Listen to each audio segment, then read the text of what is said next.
శివమూర్తివి గణనాదా నువ్వు శివుని కుమారుడవు గణనాదా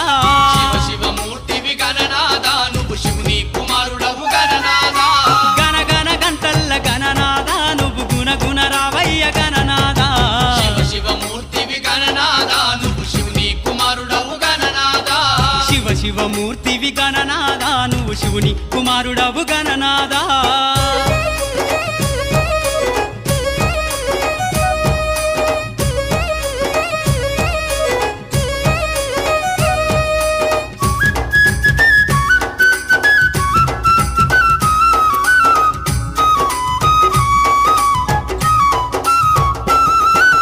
పాలు పండ్లు తెచ్చినాము గణనాదా నీకు పాశం